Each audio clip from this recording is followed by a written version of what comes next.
gusto que esté este teatro del Centro Cultural casi lleno. Un ratito lo vamos a llenar. Y me da mucho gusto recibir al doctor Francisco Marmolejo Cervantes. Él es originario de Ojuelos, como siempre dice, pero también estudió su licenciatura en la Facultad de Contaduría y Administración de esta universidad. Debe haber alumnos de Contaduría. Y también hizo su maestría en la misma facultad, en la maestría de Administración. Es un distinguido académico mexicano, residente en este momento en Estados Unidos, en donde se desempeñó desde 1995 como director ejecutivo del Consorcio para la Colaboración de la Educación Superior en América del Norte, CONAGEC, y como vicerrector asistente de programas del continente americano en la Universidad de Arizona, además de ser investigador afiliado en el Centro de Estudios de la Educación Superior y académico adjunto en el Centro de Estudios Latinoamericanos.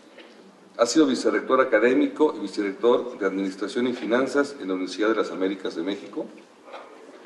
En 1994 fue el primer mexicano seleccionado para servir como académico del Consejo Estadounidense de Educación Superior, habiendo tenido una estancia sobre liderazgo académico de la Universidad de Massachusetts. Ha sido miembro de diversos consejos consultivos y asesores de universidades y organizaciones, entre los que destacan las universidades de Nuevo León, la nuestra, Guadalajara, el Consorcio CUMEX de Universidades Mexicanas y la Asociación Mexicana para la Educación Internacional. Es además miembro de la Comisión de Asuntos Internacionales en el Consejo Estadounidense de Educación y del Consejo Directivo de NAFSA. Participa activamente en foros internacionales, impartiendo conferencias y talleres sobre internacionalización y educación en el contexto global, y es autor de artículos especializados y capítulos de libros. Es miembro del Consejo Editorial de diversas revistas especializadas en temas de educación superior, asuntos internacionales y administración. En su calidad de experto de la OCDE y del Banco Mundial, ha sido parte de equipos de evaluación de sistemas de educación superior en Europa, América Latina, Asia y África. En este momento, él es coordinador de educación superior del Banco Mundial, con sede en la ciudad de Washington. En ese organismo internacional funge como su especialista líder de educación superior y coordinador de la red de especialistas en educación superior. Como tal, funge como punto de referencia y enlace institucional en los temas de educación superior dentro del sector educativo del banco, además de dirigir el trabajo de análisis de la institución en esta materia. Como parte de su actividad brinda soporte técnico a proyectos de educación superior del banco en diversos países y se encarga de coordinar el trabajo del grupo temático intersectorial de especialistas involucrados en iniciativas de educación superior. Francisco participa regularmente en foros internacionales sobre temas de educación superior, ha impartido conferencias y cursos especializados en más de 50 países y escribe regularmente en medios especializados sobre temas de educación internacional. Pero independientemente de esto, creo que lo más importante es que él es egresado de nuestra universidad, amigo de nuestra universidad desde hace muchos tiempos, es asesor de la universidad desde hace tiempo y quiere a su alma mater. Yo quiero comentar que de nuestros egresados, en este momento siento que es el más internacional de los egresados, es un egresado que de alguna manera siempre dice que es egresado de aquí. Me consta porque he estado en eventos muy importantes en donde él siempre dice que es de Ojuelos, pero también dice que es egresado de nuestra universidad. Y platicando con él el año pasado, que me interesaba que hubiera una comunicación con los jóvenes de nuestra universidad, por los cuales está la universidad, siempre lo he dicho, la universidad, el objetivo principal son sus estudiantes. Yo quisiera, le comentaba en este momento, que platicaras con ellos y que les dijeras que sí se puede llegar hasta donde uno quiere con el propósito y la meta que uno quiere. Y bueno, es el objetivo del día de hoy. Yo, para mí, con esto presenté a Paco, pero sí, el objetivo de la plática es ese, que ustedes sepan que si quieren hacer las cosas, si quieren llegar a donde ustedes se propongan, lo pueden hacer. Felicidades, muchas gracias por estar aquí, Paco, y bueno, te dejo el micrófono y te dejo la atención de todos los alumnos, y también agradezco la presencia del Consejo Directivo Universitario que nos acompaña el día de hoy y de funcionarios y maestros de nuestra universidad. Muchas gracias, Paco, por estar aquí con nosotros. Verdadero honor tener el enorme privilegio de regresar a casa y de poder compartir con ustedes algunas reflexiones sobre la importancia de la educación superior, sobre la importancia del esfuerzo que como estudiantes deben hacer para prepararse más y mejor para un mundo que nadie les puede anticipar cómo va a ser. Debo confesarles que hoy me acerqué al bicentenario un poco temprano y estaba un poco nervioso porque pensé que tal vez no habría muchos participantes. Cuando el señor rector me invitó a dar esta conferencia, me decía que habría una buena audiencia de estudiantes universitarios y entonces pues recordé aquella historia de un amigo al que invitaron a dar una conferencia y cuando llegó a dar su plática había solamente una persona para escucharla. Y entonces pues estuvo esperando un rato y finalmente, después de un buen rato de espera, decidió que pues iba a dar su conferencia porque cuando menos había una persona que se interesaba. Se empieza a dar su conferencia y a la mitad de la conferencia observa que el único asistente no estaba precisamente tan interesado y entonces interrumpe la plática y le pregunta: oye, yo tengo curiosidad de saber por qué usted decidió quedarse para mi plática. Y entonces la persona le contesta: la verdad es que no me interesa mucho su tema, pero a mí me encargaron que cerrara la puerta cuando usted se terminara. Entonces, pues la verdad es que yo tenía mucha preocupación de que hoy, cuando menos, hubiese una persona que quisiera cerrar la puerta. Pero qué bueno que hay muchos voluntarios que se han ofrecido a cerrar la puerta. Bueno, el señor rector, cuando me hizo su gentil invitación para estar con ustedes esta tarde, me decía que le gustaría un poquito que hablara tanto de historias personales como de perspectivas que observo por el privilegio que tengo de viajar por tantas partes del mundo. Así que pues voy a tratar de hacerlo. Les confieso que nunca lo he hecho, entonces espero que no vayan a aburrirse demasiado. Y para eso entonces yo quisiera empezar pues un poquito contándoles un poquito de mi historia personal. ¿Y por qué lo hago? Porque yo estoy seguro que mi historia personal es una historia muy parecida a la de la mayoría de los que están aquí presentes. Es muy parecida a todos y cada uno de estudiantes que están aquí. Y por supuesto que mi interés es que ustedes vean, como lo decía el señor rector, que el único límite que tenemos es el cielo, como se dice coloquialmente en inglés. El único límite que tenemos para lograr lo que queremos es precisamente que queramos lograrlo. Y esto es algo que a mí me gustaría compartir con ustedes. Bueno, yo vengo, como decía Manuel, de Ojuelos de Jalisco, la capital del mundo, por cierto, y entonces soy parte de una familia muy numerosa. Yo soy el hijo sándwich de 11 hermanos, 5 más grandes, 5 más pequeños. Así que se imaginarán lo traumático que representa ser el hijo sándwich. Y es una familia que, bueno, por supuesto, ha crecido mucho. Tengo el privilegio de que mis padres aún están vivos y que ellos han hecho este núcleo familiar como el núcleo familiar de muchos de ustedes. Y bueno, cuando yo era niño y cuando era jovencito, para mí ser internacional, debo confesarles que era viajar de Ojuelos, Jalisco, a San Luis Potosí. Eso era para mí ser internacional. Era toda una aventura que yo recuerdo venir en el camión ahí por las cuestas, entre preocuparte porque te ibas a marear y la ansiedad y el gusto de venir a la gran ciudad, a San Luis Potosí. Eso era para mí ser internacional. Y obviamente que jamás me imaginé que algún día tendría la ventaja de poder entender otros aspectos de lo internacional. Así que, pues les decía, yo nací en Ojuelos, ese pueblito que está a escasos 80 kilómetros de aquí, y que, como les digo, es además la capital del mundo. Y bueno, por supuesto que igual que ustedes, yo tenía las mismas incertidumbres que hoy enfrentan. ¿Qué quiero hacer con mi vida? ¿Cuál es el futuro que quiero para mi vida? Y bueno, debo decirles que yo anduve recorriendo muchos escenarios hasta finalmente encontrar lo que quería hacer con mi vida. Así que si ustedes están confundidos porque no saben qué es lo que van a hacer, porque si están confundidos porque no saben qué les depara el futuro, quiere decir que están por buen camino. Ahí, por ejemplo, ustedes pueden ver la fotografía de mi primer oficio, boleando zapatos de mis padres, de mi papá. Y bueno, alguna vez pensé que iba a ser político, luego alguna vez yo decía que iba a ser geógrafo, inclusive yo llegué a pensar que iba a ser sacerdote, estuve 2 años en el seminario, y bueno, curiosamente me corrieron del seminario porque dijeron que probablemente no era precisamente mi vocación. Y bueno, tantas cosas. Finalmente, en aquellos años, estudiar en la universidad era iniciar la preparatoria en la universidad. Entonces yo llego a San Luis Potosí como estudiante foráneo. Los que ya peinan canas por aquí recordarán que era todo un ritual entrar a la universidad.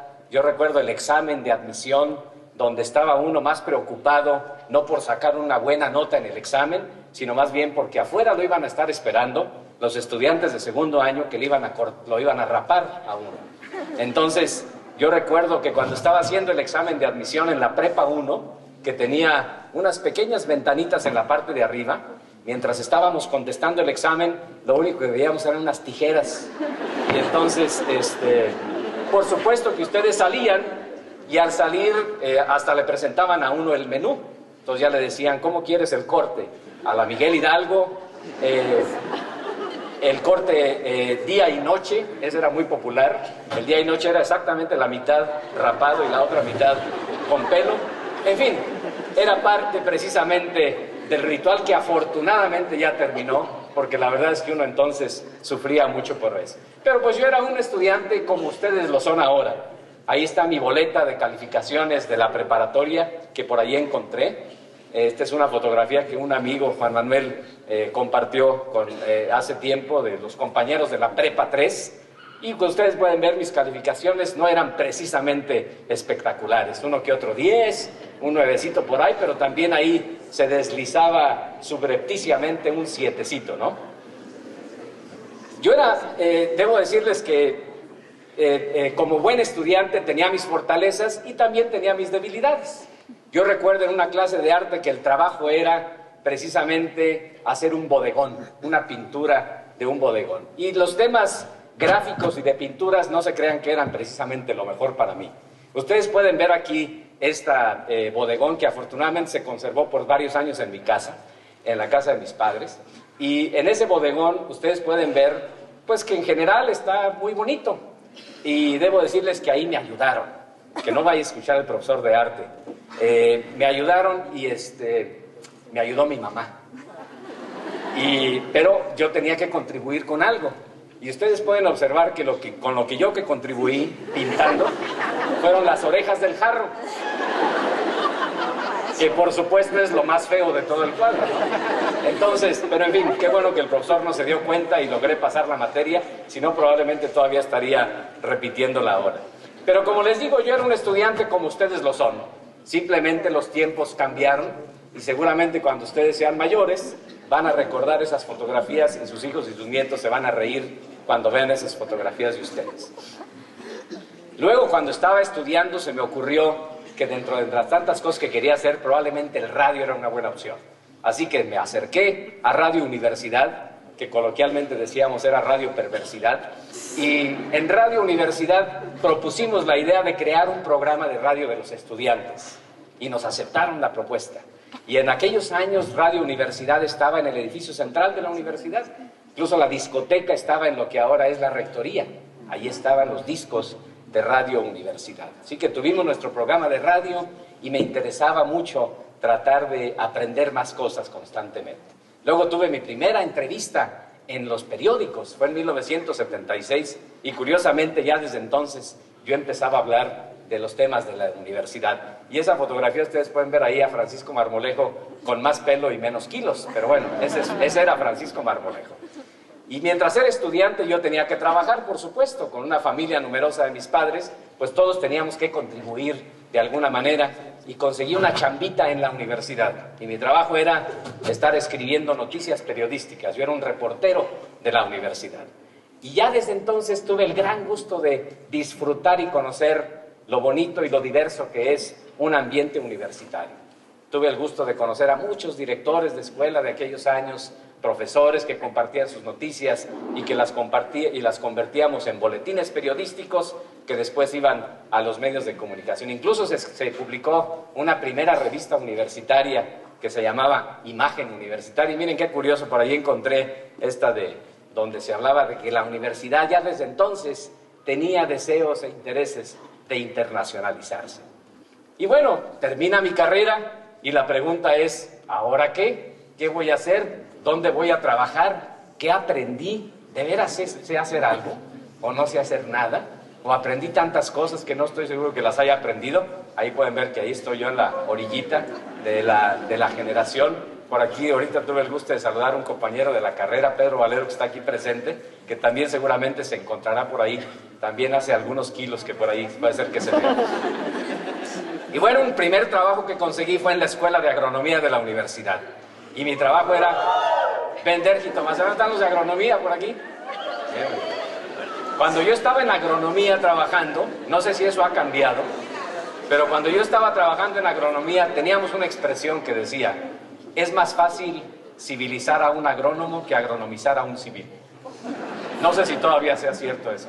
Pero en fin, así que mi trabajo allá era vender jitomates. Y entonces, en aquellos años estaba el rancho Las Delicias y sobraba la producción y teníamos que hacer algo con la producción y se nos ocurrió ir directamente a la calle.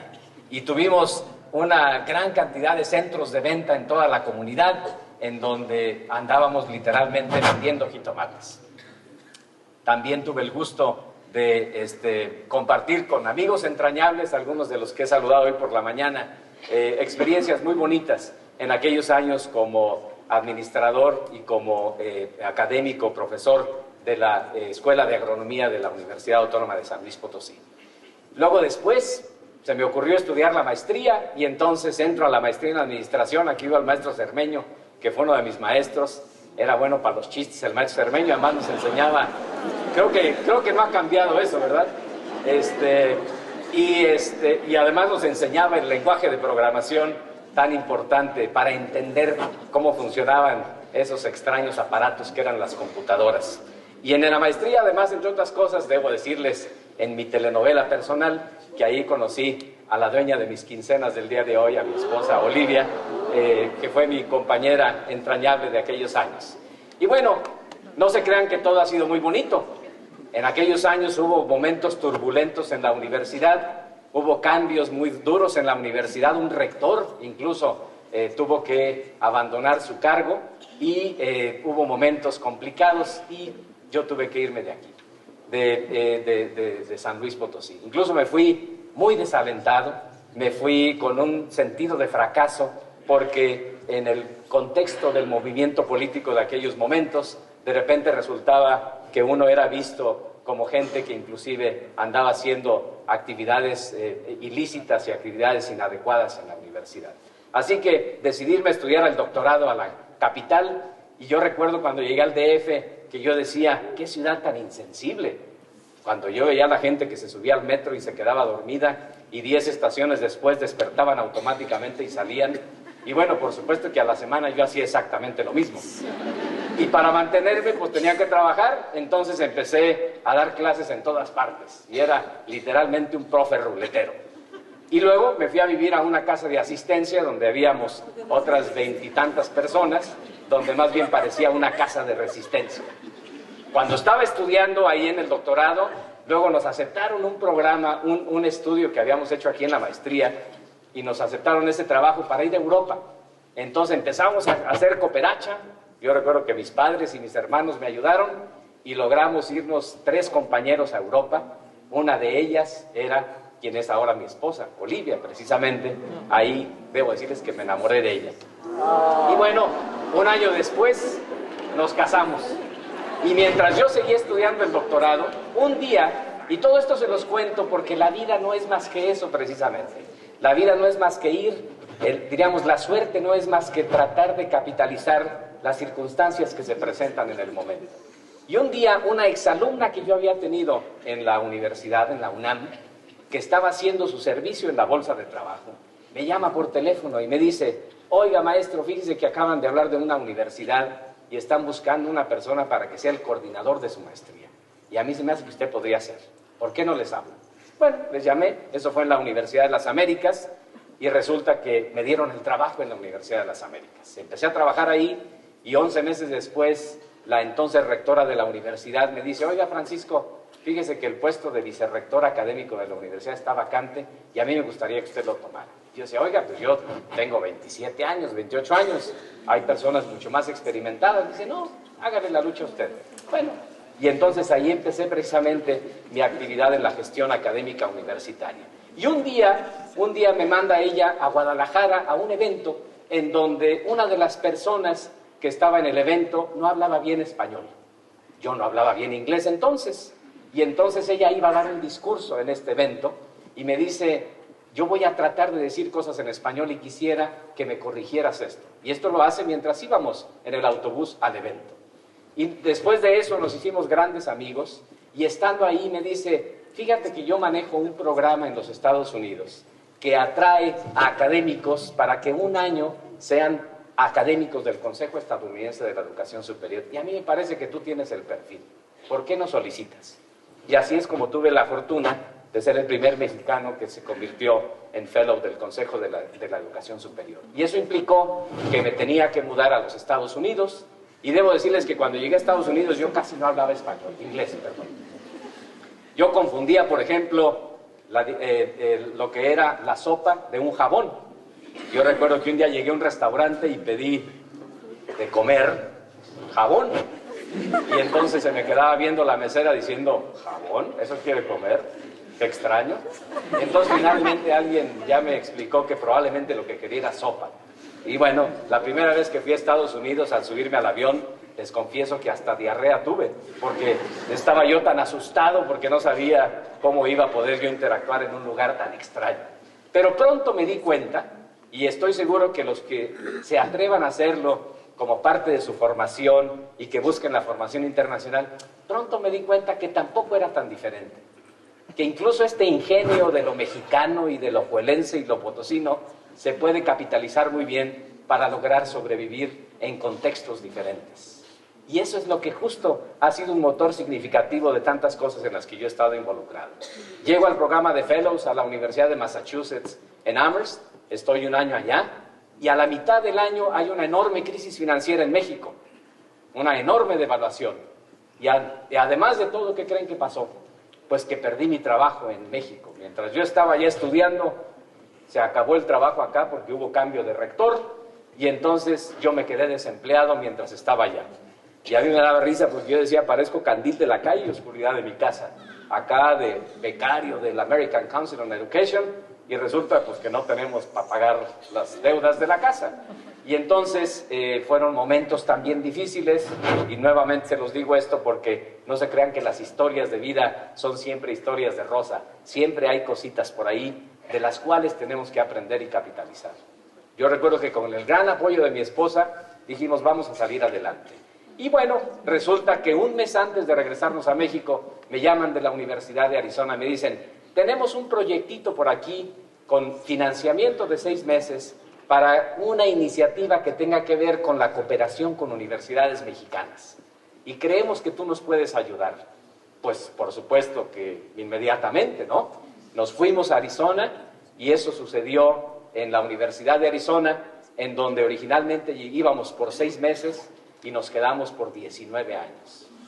Y entonces una de las cosas que tuve el privilegio de crear en la Universidad de Arizona fue precisamente este consorcio de universidades de América del Norte, que inició como una red de 2 universidades y que poco a poquito la fuimos haciendo crecer hasta que se convirtiera en una red de hoy, son 180 universidades, sobre todo de Canadá, Estados Unidos y México, pero ahora ya de 25 países más, que está precisamente creada para facilitar la cooperación entre las universidades, el intercambio de los estudiantes, el intercambio de experiencias entre los profesores en el ámbito internacional. Y miren cómo uno asocia cosas de la vida. Cuando creamos CONAEC, no se crean que lo hicimos con grandes avances o con grandes recursos. Fue con mucho del ingenio, nuevamente, de lo que aprendemos como estudiantes en las aulas universitarias. Por ejemplo, yo recuerdo muy bien que nuestro principio de operación era este: nunca falta un roto para un descosido. ¿Por qué? Porque al crear esta red, siempre sabemos que lo que tiene la Universidad de San Luis Potosí puede ser que le interese a la Universidad de Minnesota. Puede ser que el proyecto que tiene el profesor X en la Universidad de Calgary tenga algún interés en la Universidad Autónoma de Chiapas. Entonces, la idea de crear un mecanismo que permitiera encontrar esas afinidades fue lo que le dio vida precisamente al CONAGEC. Otra de las cosas que pusimos como principio de operación es que no hay mejor ni peor, simplemente es diferente. Y que lo diferente no es malo, que lo diferente es bueno. Y finalmente, que la suma de esfuerzos, el 2 más 2, no da 4, sino que da muchísimo más. Y estas cosas son parte precisamente del bagaje cultural, del bagaje de conocimiento que ustedes adquieren como estudiantes de la universidad y que tienen que capitalizar y utilizarlo el resto de su vida. Esto es algo a lo que yo los invitaría a que pensaran. Y por supuesto que, como dicen en mi pueblo, lo paseado y lo bailado, ni quien se los quite. Y bueno, obviamente que yo he tenido el gusto y el privilegio de intercambiar y de conocer estudiantes en muchas partes del mundo. Ahí les cuento algunas fotografías. Y también he tenido el privilegio y el gusto y la preocupación de ver que en el mundo también sigue habiendo enormes asimetrías, enormes inequidades, y que sigue habiendo mucha gente en este mundo que no tiene el privilegio que tenemos quienes logramos tener educación. Y esto pasa aquí y pasa en cualquier parte del mundo. Bueno, ahí les presento algunas fotografías de varios lugares del mundo, simplemente para que no se aburran. En resumen, la vida no es más que precisamente esta conjunción de experiencias que vamos adquiriendo, y es precisamente ese paquete de muchas cosas que logramos integrar lo que hace que el día de mañana nos convirtamos en lo que somos. Y bueno, en mi caso personal, yo les cuento que, bueno, conocí al amor de mi vida, nos casamos, tuvimos nuestros 3 hijos, y ahora nuestros hijos andan por otras partes. Y miren qué curioso, hoy en la mañana yo desayunaba con 2 amigos de la universidad, Toño y Chuy, y estábamos compartiendo experiencias muy similares. Los 3 fuimos estudiantes universitarios de la primera generación de nuestras familias. En otras palabras, nuestros papás no tuvieron el privilegio de la educación superior, pero nos dieron condiciones para que lo tuviéramos. Y luego la siguiente generación, que es la de nuestros hijos, han tenido, por supuesto, el privilegio de la educación superior, y todos ellos han tenido la oportunidad de conocer el mundo de manera diferente. En el caso personal mío, por ejemplo, mi hijo mayor, Francisco, ahora vive en la India, trabaja en la India. El segundo de mis hijos hoy está en Botsuana, en África, haciendo sus estudios de intercambio. Y bueno, y lo mismo pasaba con mis amigos Chuy y Toño. Yo quisiera preguntarles aquí a los estudiantes que están, ¿cuántos de ustedes son estudiantes de primera generación? O sea que sus papás no tuvieron la oportunidad de la educación superior, pero ustedes sí la están teniendo. A ver, levanten su mano. Como lo pueden ver, es casi la mayoría. Y a mí me encantaría que ustedes el día de mañana, cuando lleguen a mi edad, sus hijos tengan mejores oportunidades que las que ustedes tuvieron. Y eso depende precisamente del esfuerzo que ustedes hagan, no nada más para ser mejores estudiantes hoy, sino para ser, sobre todo, mejores profesionales y mejores ciudadanos el día de mañana. Hay varias lecciones que yo aprendí de mis padres y que les quiero compartir a ustedes en esta mañana. Una primera de toda la vida fue: ponte trucha, ponte almeja, ponte abusado, ¿sí? Y esa es una recomendación, no saben cómo les va a ayudar en su vida.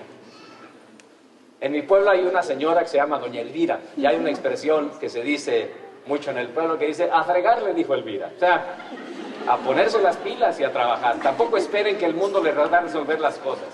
Hay que trabajar. Otra expresión muy común en mi familia de mis padres fue: aprende a respetar para que también a ti te respeten. Y por insignificante que parezca otra persona, ahí tenemos que precisamente brindarle ese respeto. Se vale soñar. Al final de cuentas, el futuro es la construcción de los sueños que todos nosotros hagamos. Por más descabellado que parezca este sueño, se vale soñar. Otra expresión muy común en mi pueblo es, no creo, dijo Foris. Aprende también a ser escéptico. No todo lo que te digan tampoco es cierto. También aprende a tener la curiosidad de cuestionarte las cosas. Relax. Tampoco se crean que la vida se acaba, también hay que dejar momentos para el disfrute. Haz el bien sin mirar a quién. Aprende a caerte para arriba. Cuando tienen ustedes descalabros, hay que tratar de capitalizarlos favorablemente también, porque es mucho lo que se puede aprender cuando tienes un descalabro. A rajarse a su tierra. Una vez que le entras a algo, hay que sacarlo adelante, que no se diga que no lo pudiste hacer. Más sabe el diablo por viejo que por diablo. Aprende también a compensar tus deficiencias. Yo, por ejemplo, que estoy chaparro, siempre me acuerdo muy bien de la expresión de mis padres que decían, la altura se mide de la cabeza al cielo, y entonces hay que sacar ventaja de eso, ¿no? Y aspectos más importantes, piensa siempre en los que no tuvieron tus privilegios, porque al final de cuentas ellos tenían el mismo derecho que tú, y por alguna razón no lograron hacerlo. Puede ser que haya sido la falta de recursos, la falta de un mentor, la falta de alguien que te regañara a tiempo, la falta de oportunidades por los limitados recursos económicos, pero siempre tienes que pensar que eres un privilegiado en comparación con aquellos que no lo lograron. Y nunca te olvides de dónde vienes, porque al final de cuentas eso es lo que convierte la esencia de tu persona. Y otro aspecto, sobre todo, educación, educación y educación. Siempre yo recuerdo a mis padres, no había otra cosa que nos estuvieran diciendo constantemente, como a ustedes estoy seguro que sus papás se los dicen, acerca de la importancia de la educación. Y yo les garantizo que así como ustedes yo lo hacía, que yo decía, hombre, pero ¿para qué hay que estudiar tanto, hombre? ¿Para qué sirve esto? ¿O no lo hacen ustedes? ¿Sí? Cuando sus papás le dicen hay que estudiar, que dicen, sí, cómo no, papá, ahorita. ¿Sí? Háganles caso, más sabe el diablo por viejo que por diablo. Y bueno, estas son lecciones que yo he conocido con mis padres, pero por ejemplo también lo veo por ejemplo con mi suegro, que es un gran amigo mío, que también comparte muchas lecciones de vida con los nietos, conmigo, y estoy seguro que en todos sus contextos familiares ustedes también tienen esa oportunidad de saber escuchar a aquellos que ya caminaron lo que ustedes han caminado. Y estoy seguro que ahora ustedes se preguntarán, ¿y eso qué? ¿A mí qué me viene todo eso? Bueno, por lo siguiente, miren, piensen ustedes en esto. El futuro no es algo que va a pasar el día de mañana. El futuro es lo que está pasando en este momento. Y en este mundo en el que vivimos con este fenómeno de compresión del tiempo, el futuro ya nos alcanzó y tenemos que caminar rápido, precisamente si es que hemos estado flojones. Por lo pronto, tal parece que el mundo ya cambió. Y este cambio, yo creo que ustedes lo pueden experimentar simplemente tratando de irse un poquito hacia atrás en sus vidas y en las vidas de sus papás. Miren, este es el mapa mundi que tienen, está en la casa de mis papás. Y es un mapa mundi donde yo aprendí la geografía del mundo cuando era niño. Y si ustedes lo ven con cuidado, ahí, por ejemplo, hay países que ya no existen. También hay países que no están ahí y que ya existen. ¿Ven ustedes, por ejemplo, a Pakistán ahí? ¿Ven a Kazajstán, por ejemplo? Que son países que están en aquella zona. Hay países que ya no existen. El Tíbet como tal no existe, ustedes lo saben. En fin, incluso el mundo de la geografía ha cambiado. Díganme si no ha cambiado mucho más el mundo de sus propias vidas. La realidad es que hoy vivimos una nueva realidad. Y es una realidad, además, en un mundo que es cada vez más interdependiente.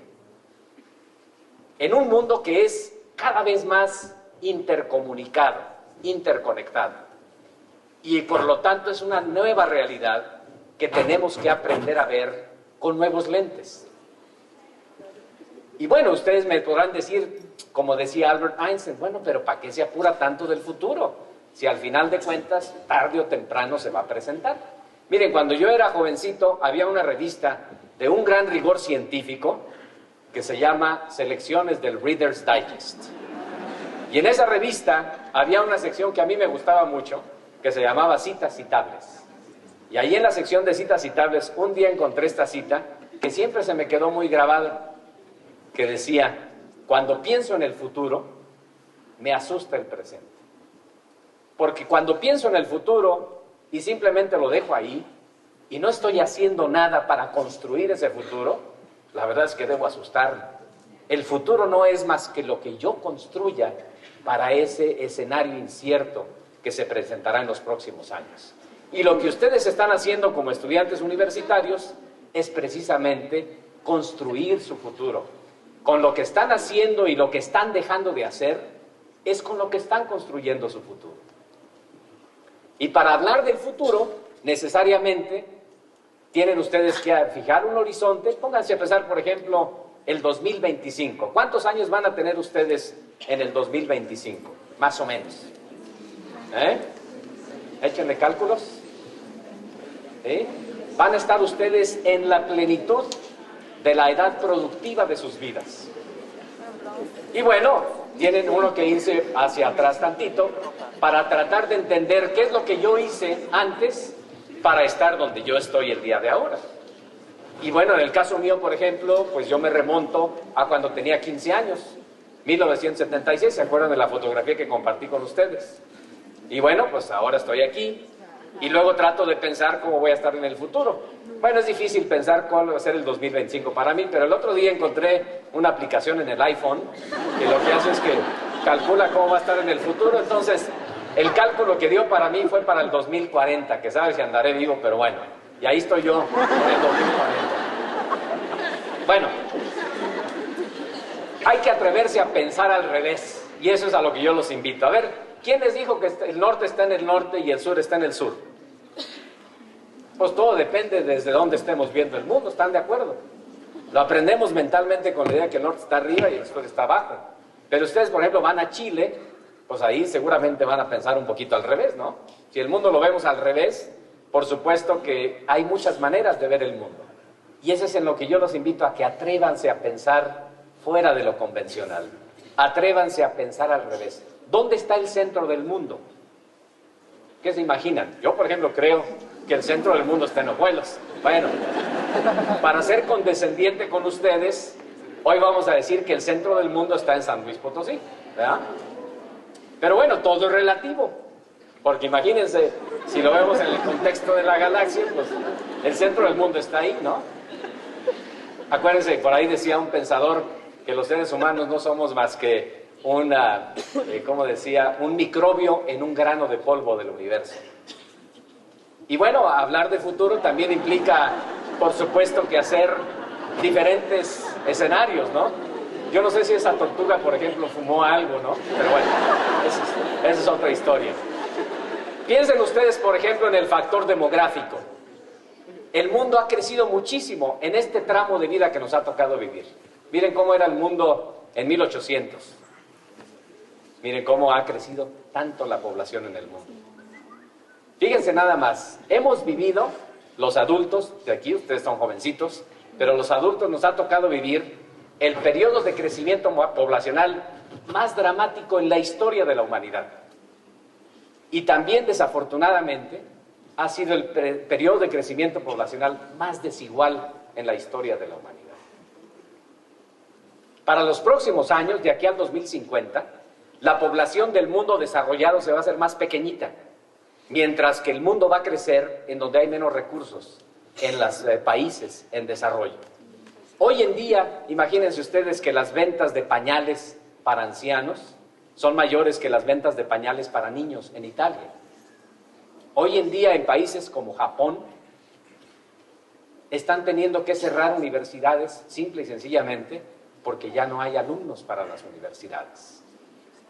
Así que yo los invito a que hagamos un examen de geografía. Vamos a ver qué tan bien eran en geografía. A ver, ¿dónde están en el mapa mundi países como Bangladesh, Etiopía, Pakistán, Uganda, Nigeria, Vietnam o la República Democrática del Congo?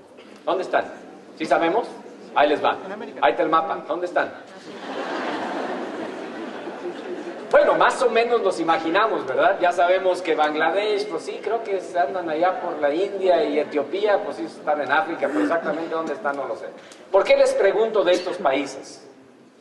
Porque el mundo del futuro, cuando ustedes sean adultos, de aquí al 2050, piensen los años que van a tener en el 2050, en el 2050, los países más poblados del mundo van a ser los que ya conocemos: India, China, Estados Unidos, Brasil, México, que va a ser el 11º país más poblado del mundo, pero los demás son esos países que les pregunté y que muchas veces ni siquiera sabemos dónde están en el mapa, mucho menos sabemos cómo piensa la gente de ahí, qué hacen, qué les gusta, qué no les gusta, qué preferencias políticas tienen, qué oportunidades de trabajo hay, en qué sentido van a ser una ventaja o una desventaja para nosotros. Son muchas cosas que probablemente no sabemos.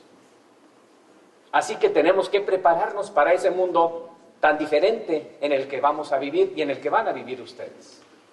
Yo recuerdo que mi hijo Chema, que ahora está en Botswana, me decía hace días por teléfono que a él le preguntan, le digo, ¿y cómo te vaya como mexicano? Me dice, pues obviamente que pues sí, se me quedan viendo como diciendo, ¿y este bicho raro de dónde salió? Y le preguntan a él que si en México se habla mexicano. Y por otra parte le preguntan que si no, que dónde está el sombrero ese grandote que traen los mexicanos. Bueno, yo les garantizo que si les preguntara a ustedes en este momento cómo se imaginan que está la gente en Botswana, probablemente ustedes dirían, bueno, creo que allá, bueno, ya traen una lanza o cosas por el estilo, ¿sí? Entonces, obviamente que ese mundo crecientemente interconectado en el que vamos a vivir es un mundo en el que tenemos que aprender desde ahora y prepararnos para tratar de entenderlo. Tenemos afortunadamente en México y en América Latina un significativo bono demográfico. Ustedes son ese bono demográfico que hoy tiene este país y que no tienen otros países. Les decía el caso de Italia, el caso de Japón y otros países en donde la proporción de adultos es cada vez más grande. Y obviamente que todo es relativo. Miren, por ejemplo, de los países de América del Norte, ustedes saben que Canadá es el país más grande, después Estados Unidos y después México. Pero cuando ustedes leen en la prensa en Canadá, ellos suelen decir que son un país pequeño, no un país grande. Y a mí la primera vez que leí eso a mí me llamó mucho la atención. Dije, ¿cómo que un país pequeño? Si es un país grande. ¿Por qué? Porque para los canadienses el tamaño de un país no es la extensión geográfica, sino el tamaño de su bono demográfico. Piensen ustedes en lo siguiente. En Canadá, por ejemplo, el territorio de más reciente creación, hace aproximadamente 10 años, se creó el territorio de Nunavut, que es esta parte que ustedes ven ahí en el mapa, en la parte norte del país. Para que ustedes den una idea de la comparación, Nunavut es un territorio que tiene una superficie muy similar a la de México, 2 millones de kilómetros cuadrados. Imagínense ustedes poner a todo México ahí. Ahora vamos a ver cuánta gente tiene. Nunavut tiene la población de Ojuelos de Jalisco. Imagínense Ojuelos de Jalisco, la población de Ojuelos en todo el país. Bueno, obviamente que para los canadienses el tamaño de país es el tamaño de su capital humano. Y para muchas economías hoy en el mundo, eso es lo que es la gran diferencia. Entonces, un bono demográfico de un país es bueno en tanto que sus habitantes tengan la adecuada formación. De nada sirve que ustedes sean jóvenes y que tengan muchas ganas de trabajar si no tienen la formación que les permita ser productivos el día de mañana. Porque eso es lo que va a hacer que primero ustedes tengan mejor bienestar económico, después que sus familias lo tengan, después que su comunidad tenga ese bienestar económico y consecuentemente que México tenga ese bienestar económico. De ese tamaño es el reto que tenemos en este país. Y debo decirles que esto es algo que es un bono demográfico que se está haciendo cada vez más chiquito. Ahorita todavía es muy alta la proporción de jóvenes de este país, pero nuevamente lo que está pasando hoy en países que ya están experimentando la declinación por el envejecimiento de su población, también es algo que va a pasar en México. A ustedes les va a tocar presenciar lo que hoy están viviendo países que ya están experimentando esto. Miren ustedes esta gráfica que presenta la población de México por grupos de edad. Ustedes pueden ver el año 2000, el 2030 y el 2050. Más o menos, hoy el promedio de edad de los mexicanos es de 26 años. Para el 2050 ya va a ser de 42 años.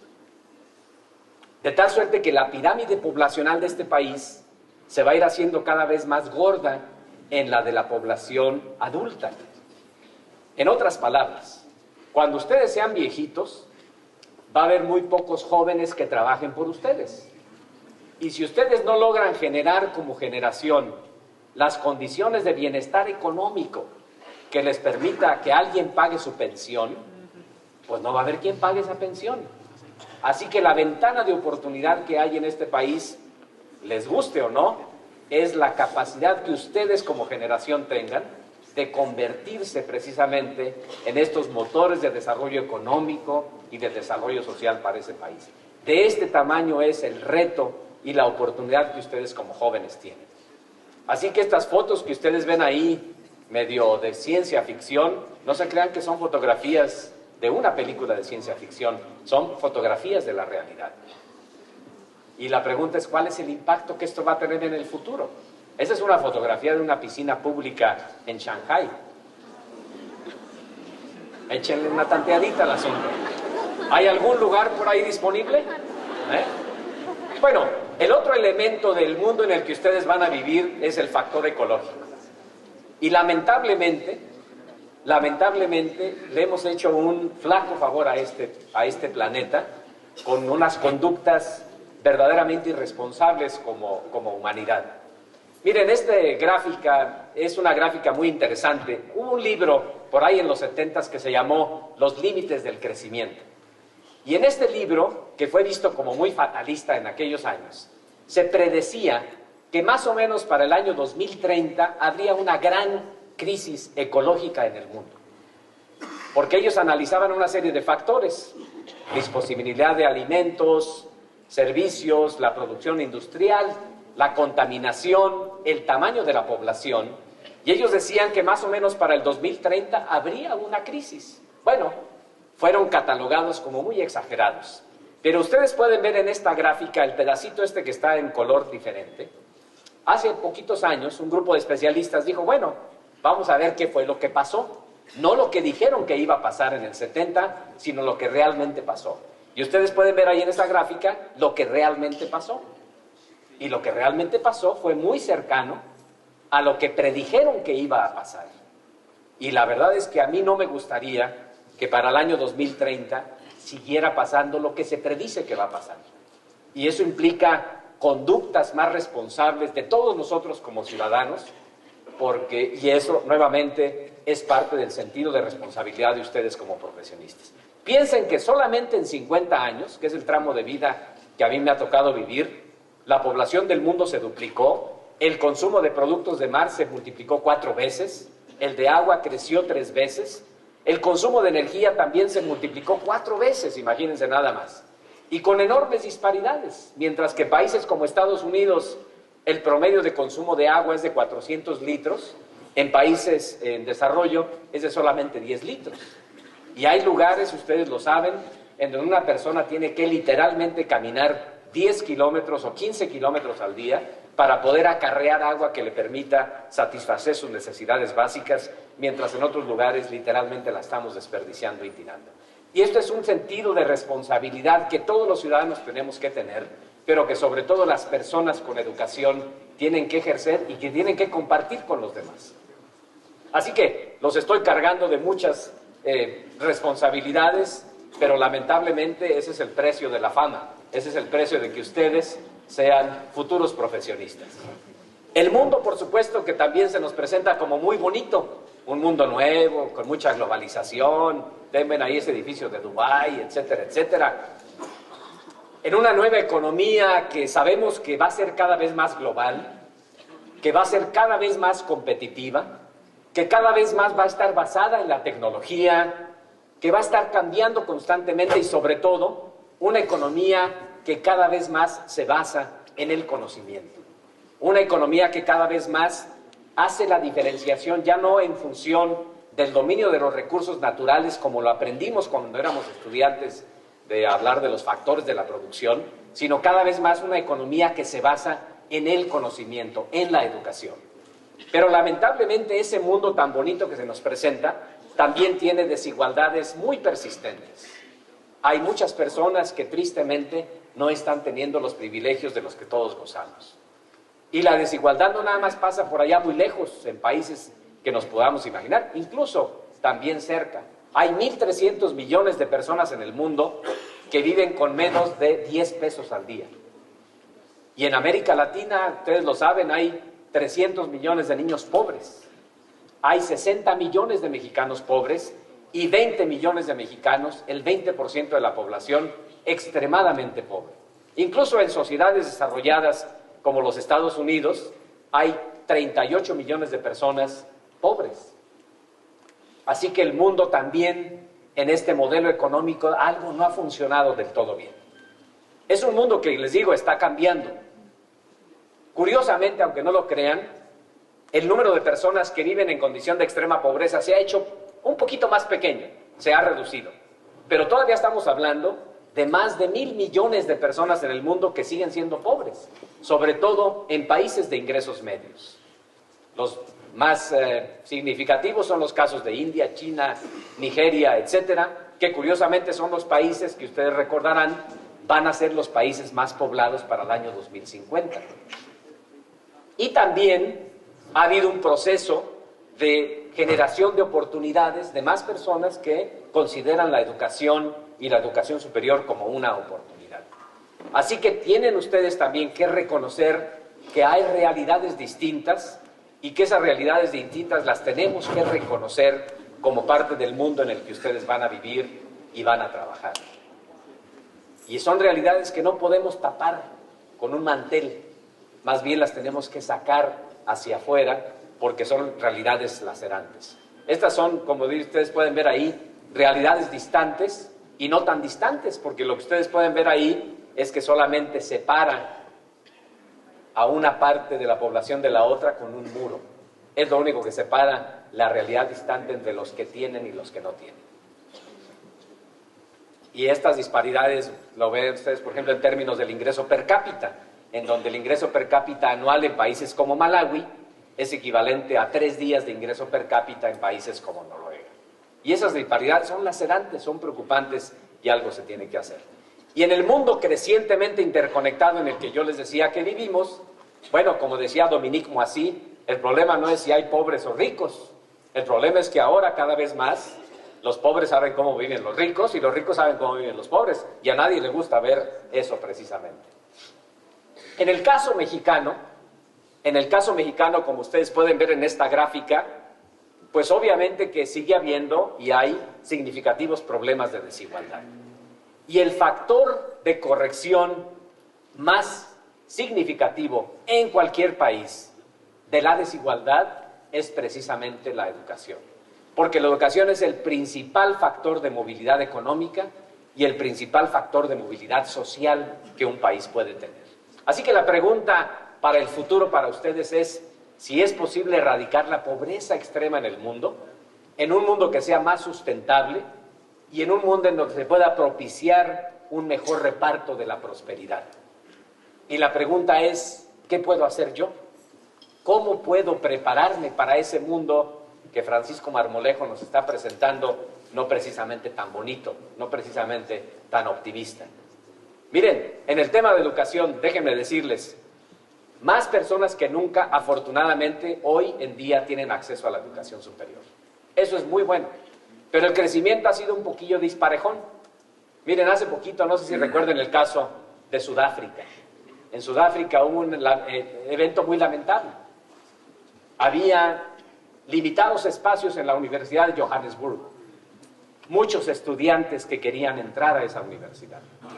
Lo que necesitaban era una boleta para poder presentar el examen de admisión. Las boletas eran limitadas.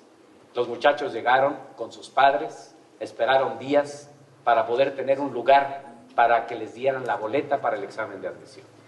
Fue tanta la gente que se acumuló, hubo un descontrol, una estampida y lamentablemente algunas personas inclusive murieron.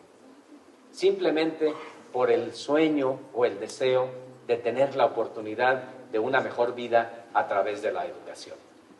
Y ustedes en esta gráfica pueden ver la diferencia que ha habido entre nuestra generación y la generación de ustedes en términos de oportunidades de la educación. Miren, ustedes aquí en esta gráfica pueden ver el color verde se refiere a la generación de personas que tienen entre 55 y 64 años de edad, que es la edad, diríamos, de sus papás probablemente o de sus abuelos.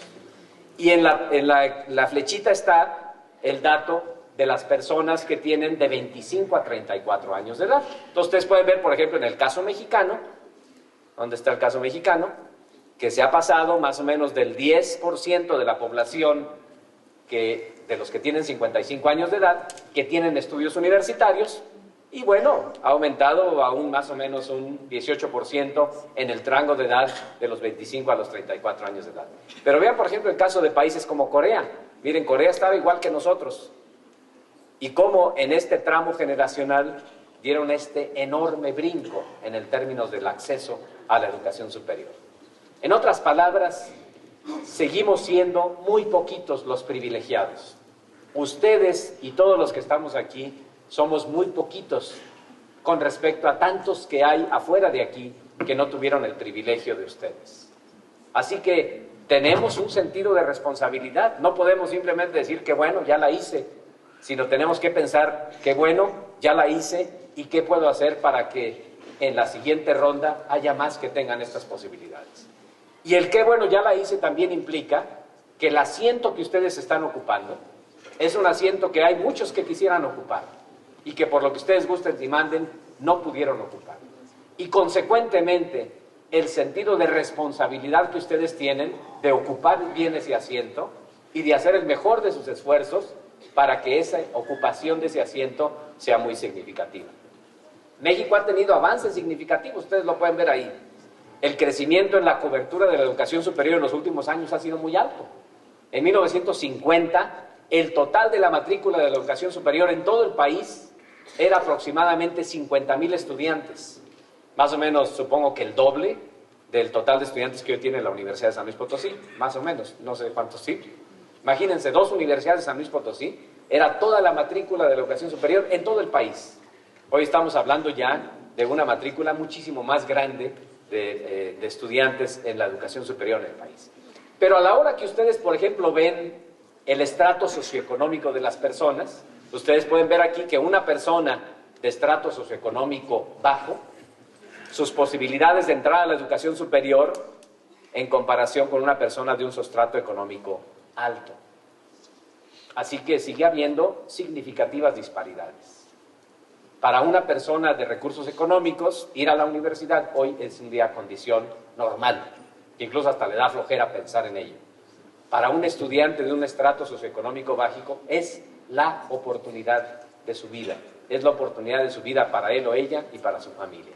Así que la estructura de edad de ustedes va a representar el motor de crecimiento económico de la región de América del Norte de los próximos años. Y nuevamente, de nada sirve ese motor si no tiene la suficiente gasolina.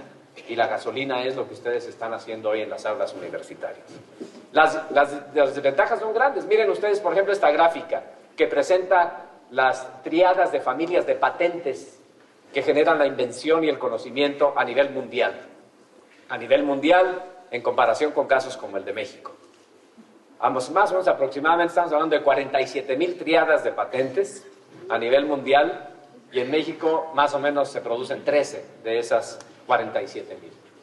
Y esto es algo que hay que brincarlo rápido, y ustedes nuevamente estoy seguro que logran hacerlo. Para el 50, ya casi termino, no se preocupen, quedan como 1000 gráficas y con eso terminamos. Para el 50, la economía mexicana va a ser más o menos la 8ª economía más grande del mundo, para que ustedes den una idea. Ustedes van a hacer que esta economía sea la 8ª economía más grande del mundo. Pero la disparidad sigue siendo grandecita. Miren ustedes el tamaño de América del Norte desde el punto de vista económico. Este es el Producto Nacional Bruto, Producto Interno Bruto, perdón, de América del Norte. Es el de Estados Unidos, el de Canadá y el de México. La economía mexicana es más o menos equivalente a la economía del condado de Los Ángeles, California. Ese es el tamaño del país desde el punto de vista económico. Y obviamente repartido entre 100 millones de mexicanos, o ciento y tantos más, no sé cuántos exactamente, pues alcanza de a muy poquito. Así que el gran reto que tiene este país y la generación de ustedes es que este crecimiento inercial que hemos tenido de ingreso per cápita dé un brinquito. Y ese brinco no se puede lograr más que, entre otras cosas, con más y mejor educación, con más y mejores profesionales. Y lo que nosotros no pudimos hacer como generación, estoy seguro que ustedes sí lo van a poder lograr hacer, porque ustedes pueden convertirse en verdaderos agentes de cambio. Esto de, como decía el señor rector, de que sí se puede, por supuesto que ustedes, estoy seguro que lo van a demostrar.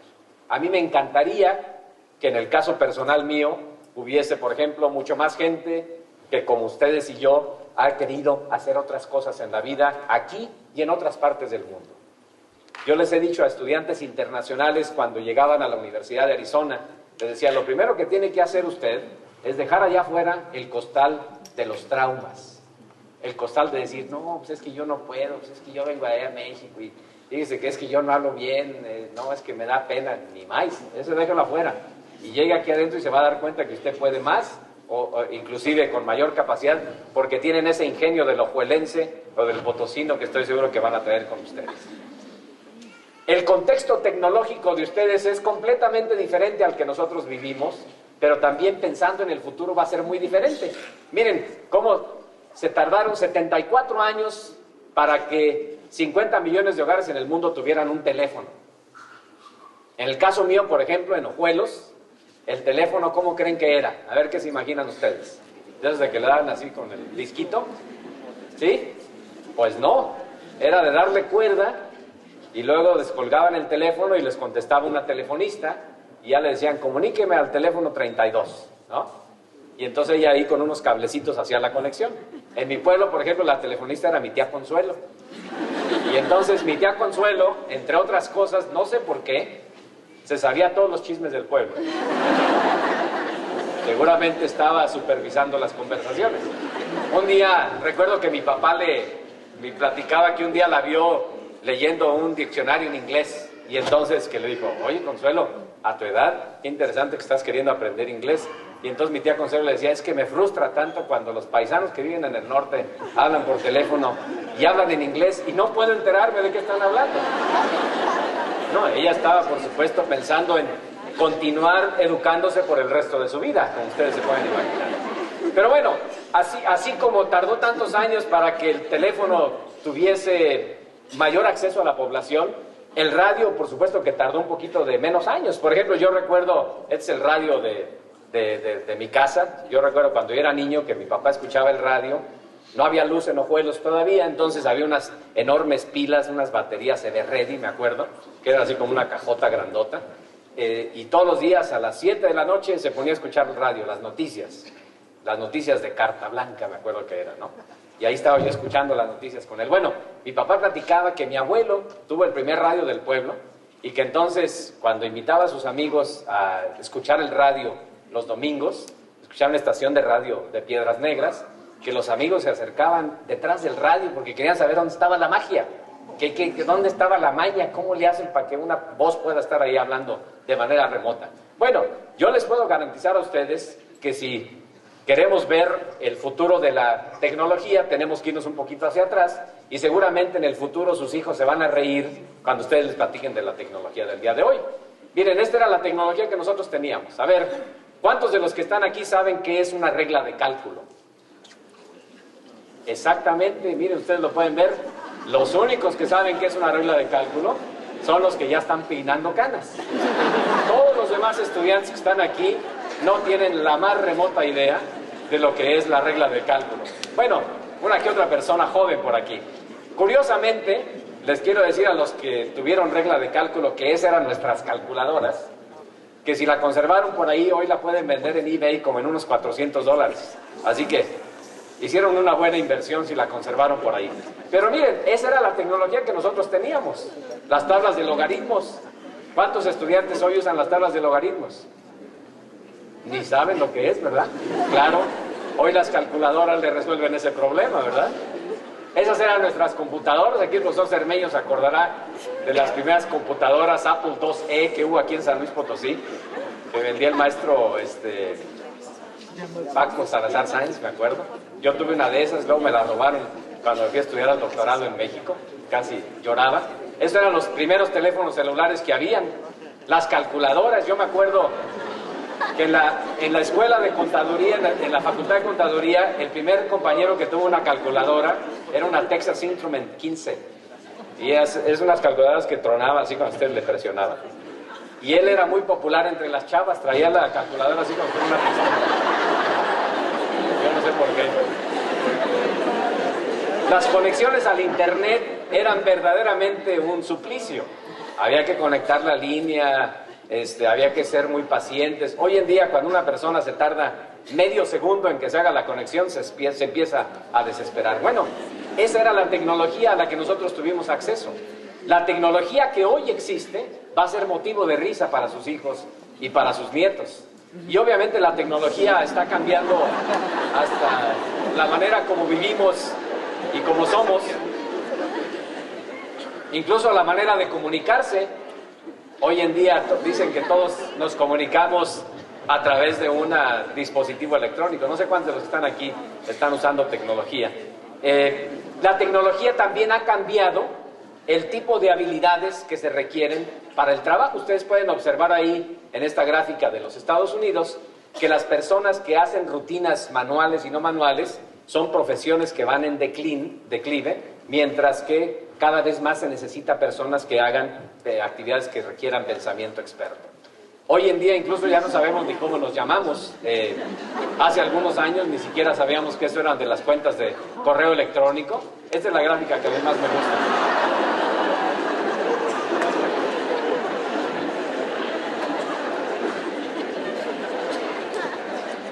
Y obviamente que la tecnología ha hecho que también veamos que se necesita un nuevo tipo de estudiante, que hay un nuevo tipo de estudiante.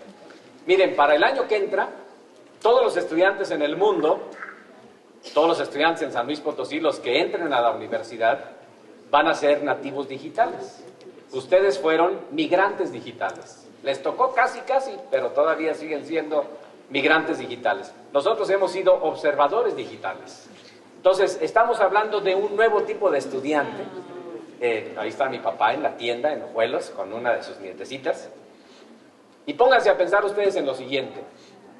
Para el año 2050, si tomamos en cuenta que la información se duplica cada 4 a 5 años, esto lo que quiere decir que para el 2050, cuando ustedes tengan mi edad, o por ahí anden, toda la información que hoy hay en el mundo y que es tanta y que les parece a ustedes tan abrumadora, va a representar solamente el 1% de la información a la que tenga acceso un estudiante universitario del año 2050.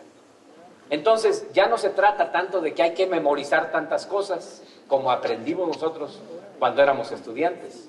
Se trata cada vez más de la capacidad de la persona de saber dónde está la información, de saber analizar la información, de saberla discriminar y de saberla utilizar productivamente. Eso es lo que representa precisamente el gran salto cuántico en la educación que hoy estamos experimentando en el mundo. Ustedes son una generación diferente, es la generación de los medios, la que cree que todo es tecnológico y que es rápido y es fácil y que se puede comprimir. Esto que pasa en mi casa, estoy seguro que pasa en su casa. Ustedes saben más tecnología que sus papás. Ustedes saben más tecnología que sus profesores. Y eso rompe el esquema clásico de la idea de que el profesor es el que sabe y el alumno es el que no sabe. De que el profesor es el experto y el alumno es el ignorante. Aquí a veces es al revés. Y eso rompe ese esquema convencional.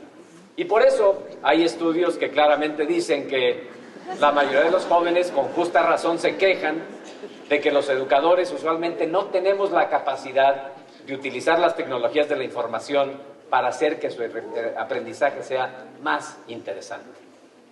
Tampoco se emocionen. Se habla de que ustedes como estudiantes sufren de un síndrome, que es el síndrome de atención parcial continua. Es la cultura del copy-paste. ¿Sí? ¿Dónde copias? ¿Sí? Juntas y ya crees que con eso produjiste información. Y están inundados de los medios constantemente. ¿Cuántos, el típico estudiante universitario, qué hace el día de hoy? Pues tiene su computadora y el teléfono y está no sé cuántas pantallas abiertas al mismo tiempo y está mandando mensajes en el Face y en el Instagram y todo ese tipo de cosas. ¿O no? ¿Sí lo hacen o no? ¿Sí? Incluso hablan un idioma diferente. Eso es, por ejemplo, está en inglés, debo decirles. Pero curiosamente es un diálogo entre un estudiante que está dentro del salón de clases y un estudiante que está fuera del salón de clases. Y el estudiante que está fuera del salón de clases le está preguntando a la que está dentro, ¿dónde estás? Por favor, dime acerca de este maestro, necesito saber. Y el estudiante que está adentro, frente del profesor, le dice, la manera que este maestro da clases es aburridísima. Nuestro profesor es verdaderamente malo porque se la pasa y bueno, obviamente que si al profesor le enseñan ese lenguaje va a decir, seguramente están escribiendo cosas bonitas acerca de mí. Bueno, dicen que esta cultura de la superficialidad tiene que atenderse porque, pues miren, por ejemplo, ahí están algunas típicas respuestas de estudiantes universitarios a exámenes que les hacen los profesores. Y eso yo no sé si sea cierto, pero les garantizo que si les pregunto a algunos de sus profesores aquí, más de alguno probablemente va a estar diciendo que de vez en cuando las ingeniosas respuestas de sus alumnos hablan precisamente de esta superficialidad, de no saber analizar la información adecuadamente. Esta es la que más me gusta a mí, que es una turbina. Es algo que los árabes se ponen en la cabeza. Y hablando de matemáticas, por ejemplo, yo creo que han visto estas gráficas clásicas, donde encuentre la X.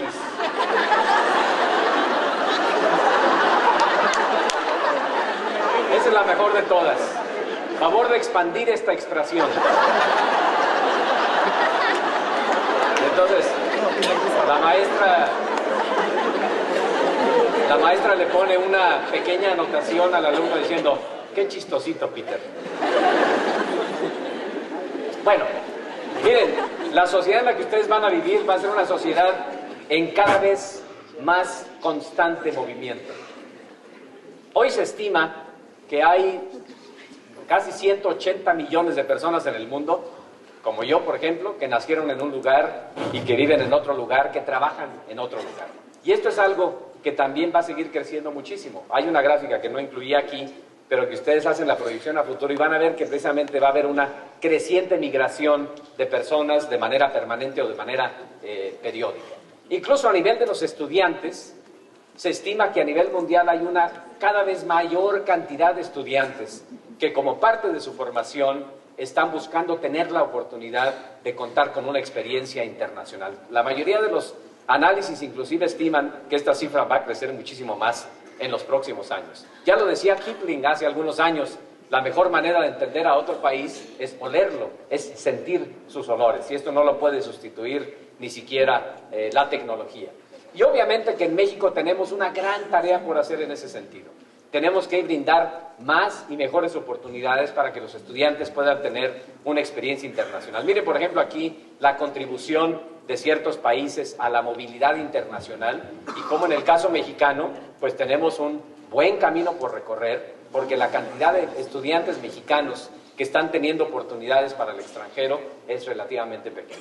Ahora, no se crean que es nuevamente esta actitud de decir, bueno, a ver qué puede hacer la universidad por mí. Denme más oportunidades. Las oportunidades las tienen que buscar ustedes. Hay un estudio que hicimos ahí en CONAGEC hace algunos años que demostraba que más o menos la mitad de las oportunidades de becas internacionales se pierden. ¿Saben por qué? Porque no tienen candidatos. Y muchas veces los candidatos o piensan que no pueden lograrlo, o no saben dónde encontrar la información, o no se dan el tiempo de buscar y ser persistentes para encontrar esa información. Yo les quiero hacer una pregunta a los estudiantes que están aquí presentes. ¿Cuántos de ustedes creen que un ingrediente muy importante de su éxito profesional sería o será el que puedan tener una dimensión internacional en su formación? el que probablemente tengan que hablar un idioma diferente, el que puedan entender y conocer, el que tal vez hayan vivido o trabajado en el extranjero. A ver, levante la mano. Ok, muy bien. Segunda pregunta. Casi todos, los únicos que no levantaron la mano son los que están durmiendo. Bueno, no están durmiendo, más bien están asintiendo a todo lo que yo diga. Segunda pregunta. ¿Cuántos de los que están aquí presentes, que son estudiantes universitarios, cuando terminen sus estudios, creen que van a tener esa oportunidad internacional?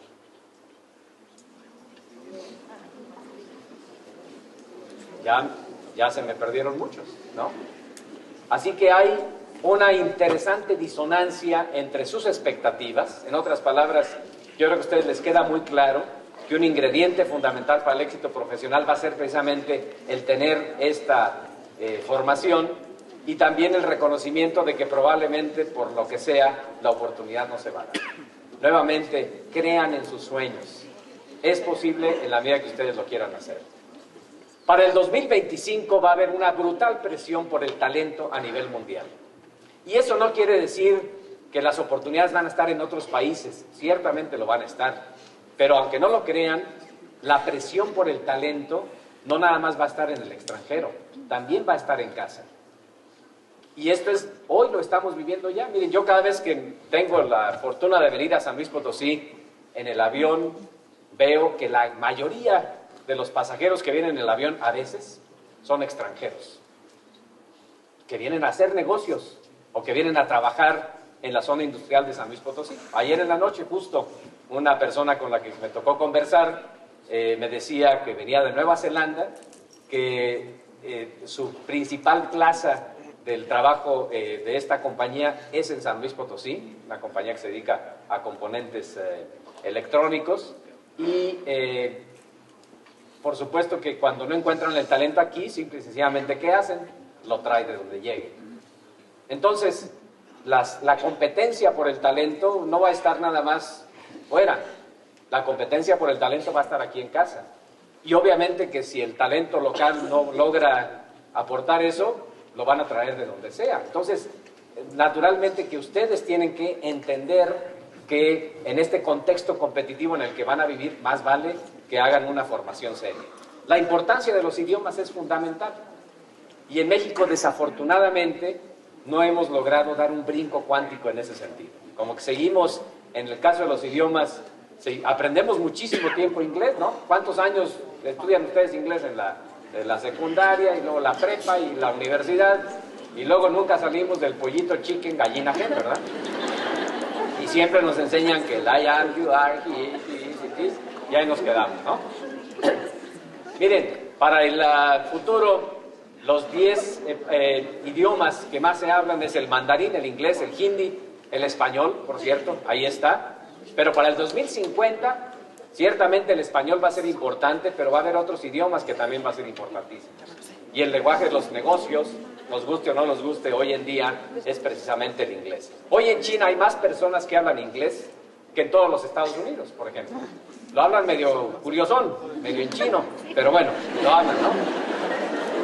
Así como yo, siempre que me presento hablando en inglés, siempre digo que yo hablo en Spanglish, y con eso me perdonan todos mis errores al hablar en inglés.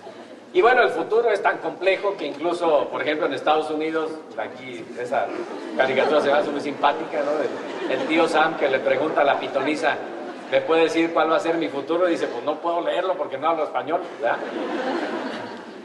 Piensen ustedes que, por ejemplo, en América Latina, los idiomas que más se hablan hoy es el español y el portugués. Y no sé si sepan cuál es el segundo país en el mundo que tiene más personas hispanoparlantes. Por supuesto, el principal es México. Después, ¿cuál será? ¿España? ¿Colombia? ¿Cuál se imaginan?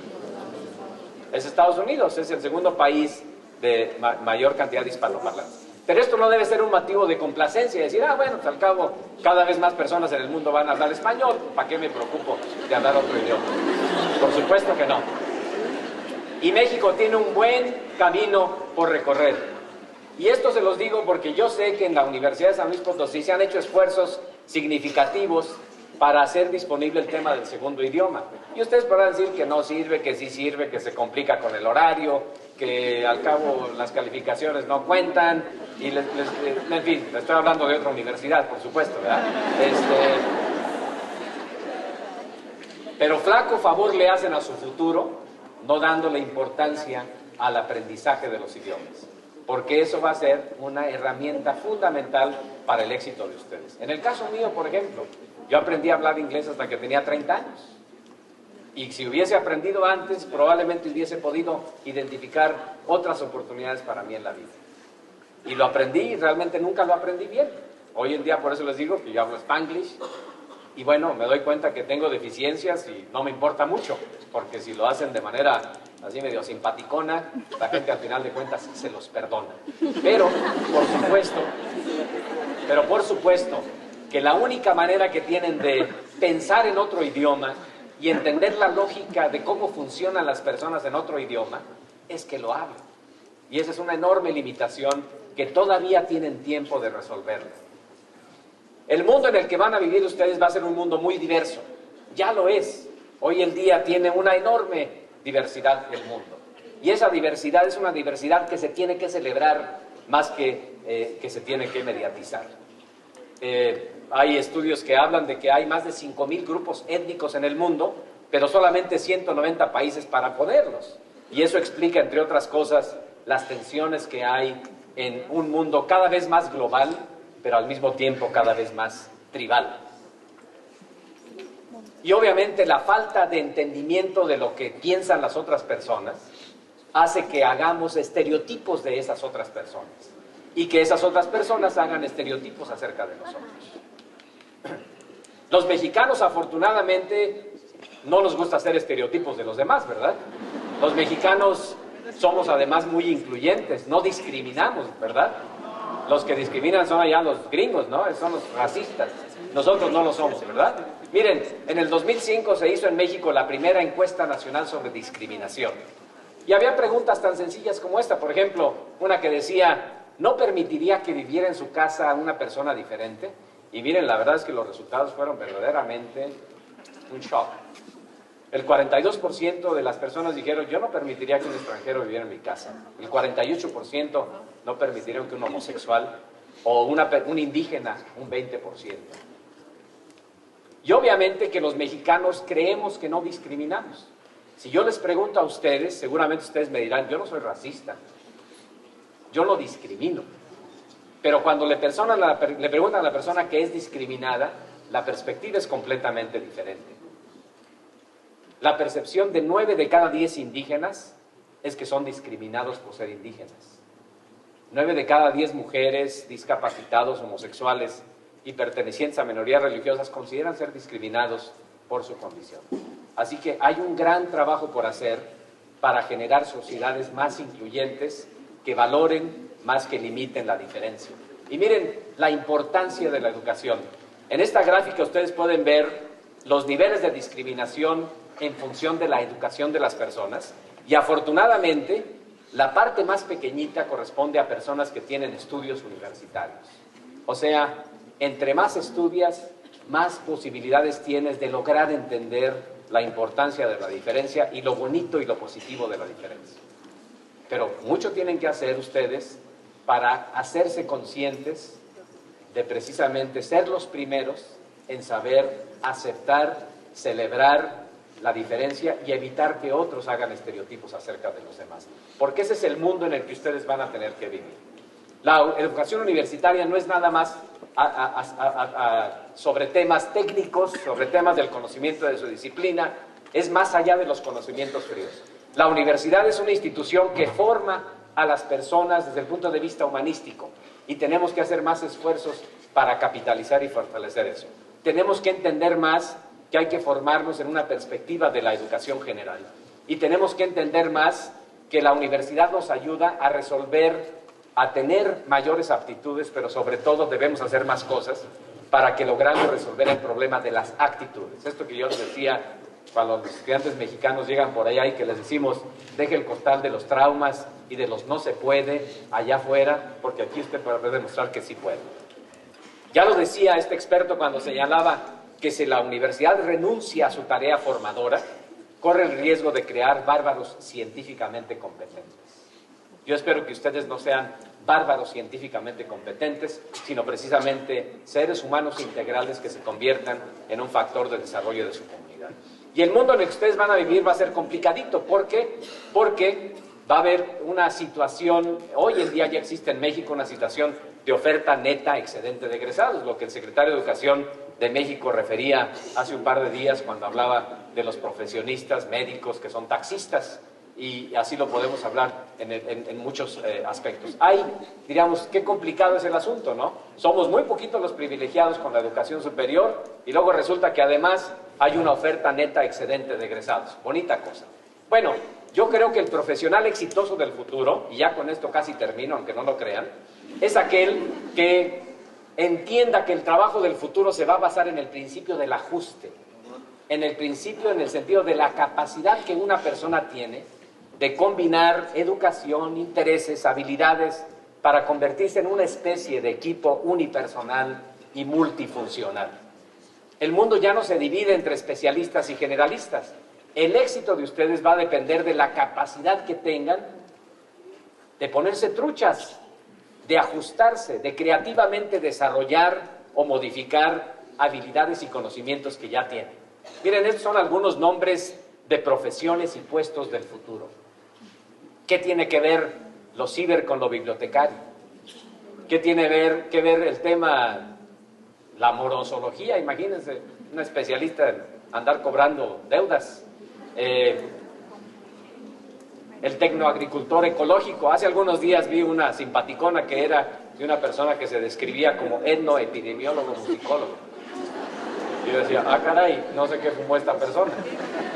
Bueno, debo decirles que todas estas no son profesiones del futuro, todas son profesiones del presente. Y lo que hablan es de personas que supieron entender y pues vieron en esta capacidad de tenerse que reinventar y agarrar un poquito de aquí y de allá para precisamente convertirse en profesionistas diferentes de lo que el título de ustedes va a decir cuando terminen en las aulas. Así que los egresados que requiere este nuevo contexto son personas, primero, que tengan buenas habilidades técnicas, que se sepan hacer bien para lo que estudiaron, si es contabilidad, agronomía, medicina, lo que sea, la parte técnica la tienen que saber manejar bien y eso lo tienen que hacer muy bien. Pero además de eso, que hayan logrado desarrollar su habilidad para trabajar en equipos y en equipos que sean precisamente incluyentes de personas diferentes, que tengan capacidad de adaptarse a entornos multiculturales diversos. El profesional de éxito del futuro va a ser aquel que tenga capacidad de entender el mundo, pero sin haber perdido su sentido de responsabilidad y conciencia con la comunidad local de la que viene y a la que pertenece. El profesional de éxito que requiere el futuro va a ser aquel que domine cuando menos un segundo idioma, Va a ser aquel que tenga capacidad de comunicarse y utilizar adecuadamente las tecnologías de la información y las comunicaciones. Y lo más importante, va a ser aquella persona que haya aprendido a seguir aprendiendo el resto de su vida. Porque en el mejor de los escenarios, el día que ustedes terminen de la universidad, una gran cantidad de aquello que les enseñaron sus maestros, ¿saben para qué va a servir? Perdón que se los diga, pero no les va a servir de gran cosa. Pero aquella capacidad que ustedes tengan, esa curiosidad que hayan logrado adquirir de seguir aprendiendo el resto de su vida, de seguirse reinventando el resto de su vida, eso es lo que precisamente los va a hacer profesionales exitosos del futuro. Les voy a platicar de 4 casos que conozco de personas que han tenido capacidad de reinventarse. Mi abuelita, doña Alejita, vivió 108 años, vivió en 3 siglos. En el siglo XIX, en el XX y en el XXI. Y doña Alejita, a sus 108 años, nunca perdió su capacidad y su curiosidad de seguir leyendo todos los días, de seguir viendo las noticias para ver qué estaba pasando en el mundo y de seguirse maravillando con la naturaleza y de seguir curiosa por saber qué era lo que había detrás de lo que es tan cotidiano y tan normal para todos. El bisabuelo de mis hijos, don Tomás Cosío, no tuve el gusto de conocerlo, pero supe que él es una persona que fue torero, que trabajó de contador, que después aprendió a ser apicultor que aprendió inglés por correspondencia y en sus últimos días daba clases en el Salesiano de cómo hacer acumuladores y tenía su propia tiendita de acumuladores. Los acumuladores Wadley, que tal vez algunos vieran en el Vado de Muñoz. Mi esposa, a sus 50 años, decidió que ella iba a estudiar otra cosa. Había estudiado la ingeniería química, después la maestría en administración y luego después decidió que quería estudiar otra cosa y estudió una maestría en educación especial bilingüe. Y luego les cuento el otro caso final de mi mamá, que hoy a sus 80 años ha descubierto el placer y el gusto por pintar. ¿Se acuerdan aquella pintura del bodegón? Bueno, ahora la ha perfeccionado mucho más y ahora todos los días se dedica a pintar acuarelas muy bonitas. Entonces, así como estos casos personales que yo conozco, les garantizo que ustedes en sus entornos familiares tienen también casos personales de familiares de ustedes que han tenido que reinventarse por el resto de su vida. Es más, aquí les voy a preguntar a los adultos que están. ¿Cuántos de los que están aquí, adultos, que ya tienen profesión, hoy se dedican a algo completamente diferente a aquello por lo que estudiaron? A ver, levanten la mano. Así es. Como ven, una buena cantidad de ellos. Imagínense, yo estudié la carrera de licenciado en Administración Agropecuaria. Y hoy me dedico, mi trabajo tiene que ver estrictamente con el tema de la educación superior. Así que como que hay un poquito de diferencia entre andar produciendo jitomates y andar hablando de temas de educación superior, ¿no? Pero aquello que representó vender jitomates me dio ciertas habilidades que hoy probablemente la utilizo cuando estoy hablando de vender la importancia de la educación superior para el futuro de nuestros países. Bueno, así que aprender, por supuesto, a discriminar información, pensar, innovar y cambiar y predecir el futuro mediante el análisis de tendencia. Decía Peter Drucker que en el siglo XXI habría dos tipos de personas: aquellos que piensan globalmente y los que por no hacerlo van a andar buscando chamba. Así que yo espero que ustedes sean de los que piensen globalmente para que no tengan que andar buscando chamba, para que ustedes estén generando chamba. Y obviamente que hay disonancias significativas. Hay una gran cantidad de compañías que reportan que las deficiencias de habilidades de sus empleados es el principal obstáculo para el crecimiento. O sea, aquello para lo que yo estudié versus lo que se está demandando, sigue habiendo disonancias significativas. Dicen los que nos critican que las instituciones educativas son la única organización que hace toda una ceremonia para correr a sus mejores clientes y aliados. Hace rato mi amigo Chuy Huerta me platicaba precisamente del caso de un profesionista egresado de la universidad que precisamente planteaba esta necesidad de cómo egresados que dicen, bueno, pues es que a mí nunca me buscan, nunca me preguntan, yo creo que yo podría contribuir, dar información y, ¿por qué no?, de vez en cuando un donativo a la universidad. Y eso es algo que ciertamente tenemos que aprender a capitalizar. Yo los invito además a otra cosa, a que ustedes se sientan muy orgullosos de ser estudiantes y el día de mañana de ser egresados de esta gran universidad que es la Universidad Autónoma de San Luis Potosí.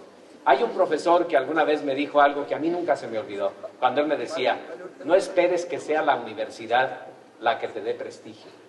Tú tienes la responsabilidad de darle el prestigio a tu institución. Y esa es la invitación que yo también les haría a ustedes. No esperen que por el hecho de ser egresados de la Universidad de San Luis Potosí ya la hicieron. Su trabajo es, con su trabajo cotidiano, con su esfuerzo cotidiano, hacer que esta sea una universidad de la que todos nosotros nos sintamos cada vez más orgullosos. Así que, ¿qué les espera a ustedes? Primero, que se preparen a cambiar de profesión. No nada más a cambiar de chamba, prepárense a cambiar de profesión y no se asusten por ello, no se sientan fracasados por ello.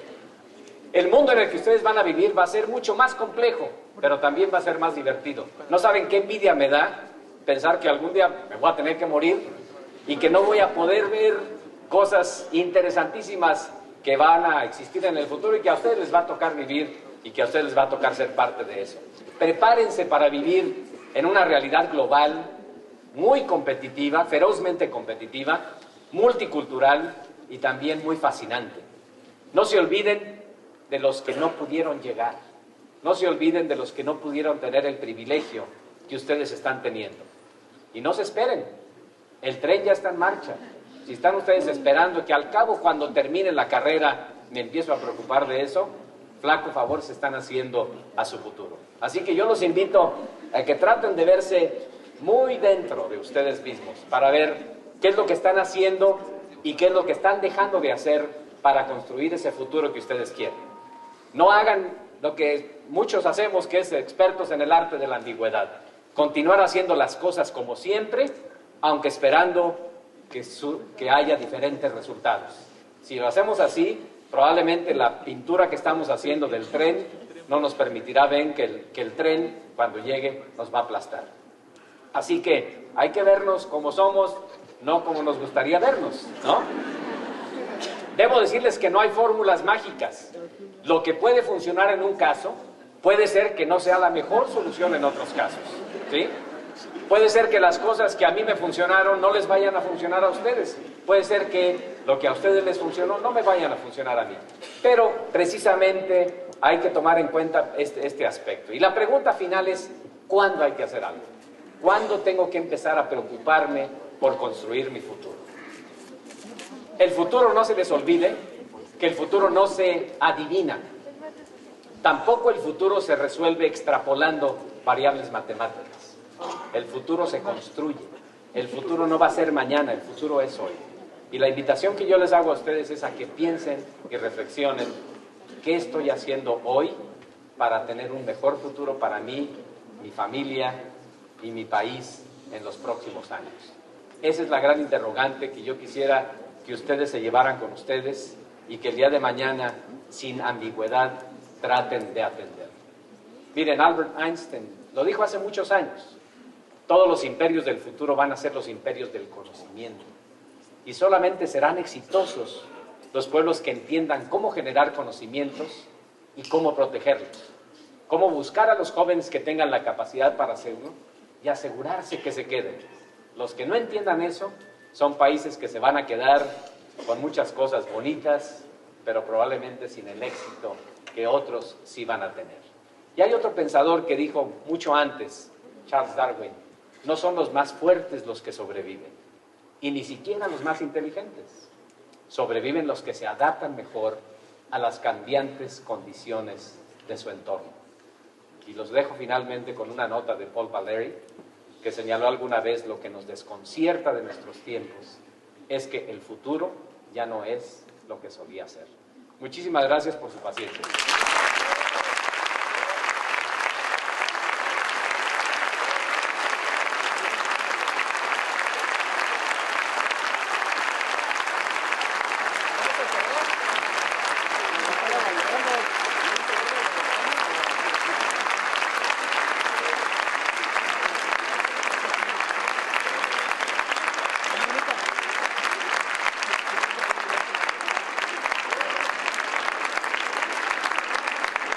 Agradecemos la ponencia del doctor Francisco Marmolejo, egresado de esta institución y actual coordinador de educación superior del Banco Mundial.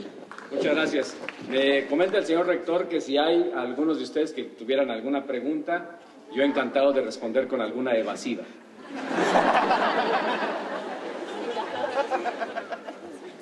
Adelante. No sé si se necesita algún micrófono por ahí.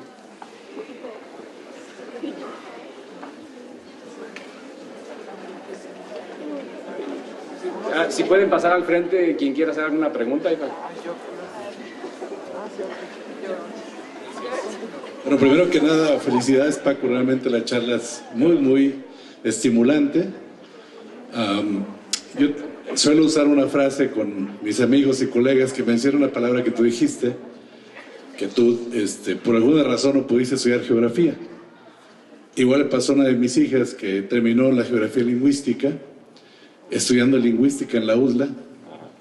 Y bueno, me temo que en el futuro a lo mejor la geografía te está esperando, porque eso también se asemeja mucho a una charla de geografía política de la globalización, ¿sí?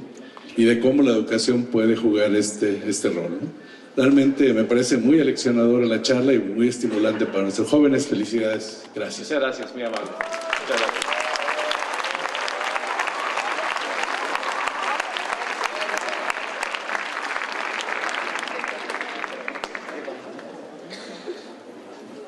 Hola, buenas tardes. Buenas tardes.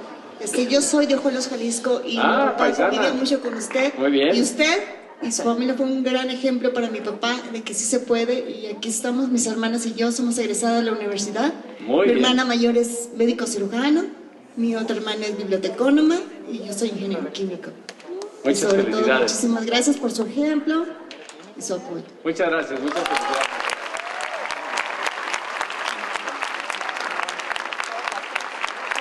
Pues bueno, les agradezco los comentarios. Yo me imagino que ya la mayoría lo que está pensando es irse a comer, ¿no? ¿Sí? Lo único que se interpone entre que se vayan a comer y este evento es lo que yo estoy diciendo ahora, así que nada más les quiero contar una última anécdota de la persona que le invitaron a dar la conferencia, ¿se acuerdan? Y que solamente había una persona para escucharle. Y entonces es una variación, ¿no? Esta persona le invitan, da su conferencia, hay una sola persona para escucharle, y entonces interrumpe la plática a medio camino. Le dice, oiga, ¿y usted por qué se interesa en mi tema? Y le dice, no, dice, lo que pasa es que yo voy a ser el siguiente conferencista, así que ahora usted me tiene que aguantar a mí. Así que, bueno, yo les agradezco mucho, yo sé que tienen otras cosas que hacer, de verdad les agradezco mucho su paciencia, y yo espero que si salen de este lugar inquietos, motivados, confundidos, creo que logramos nuestro propósito. Y yo estaría encantado de saber de ustedes, ahí tienen mi correo electrónico, por ahí lo estaban mostrando hace rato, y yo estaré encantado de saber de ustedes y de saber de sus vidas. Bueno, muchas gracias.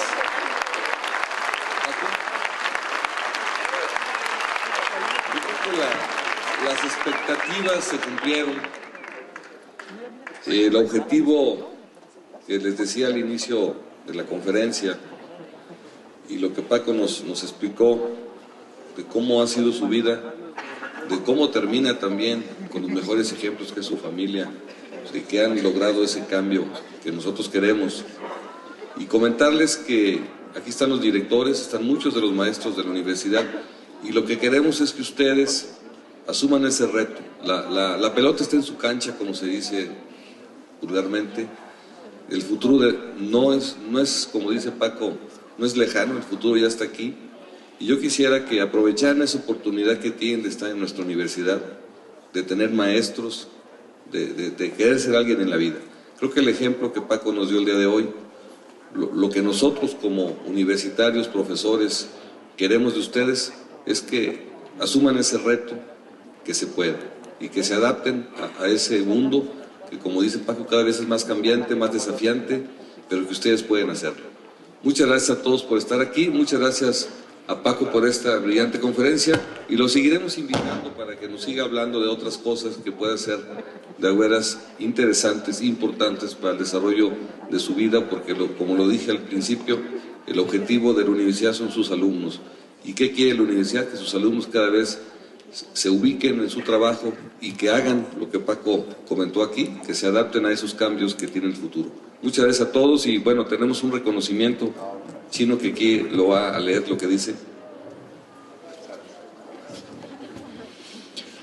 Ahora haremos entrega del reconocimiento al doctor que a la letra dice: la Universidad Autónoma de San Luis Potosí otorga el presente reconocimiento al doctor Francisco Marmolejo Cervantes por haber impartido la conferencia de las aulas de la UASLP al mundo, qué y cómo prepararse. Con su sobresaliente desempeño profesional, promotor a nivel mundial de la internacionalización de la educación y como egresado distinguido de esta institución, promueve los más altos principios universitarios. San Luis Potosí, a los 31 días del mes de enero del año 2014, siempre autónoma por mi patria educaré, maestro en arquitectura Manuel Fermín Villarrubio, rector.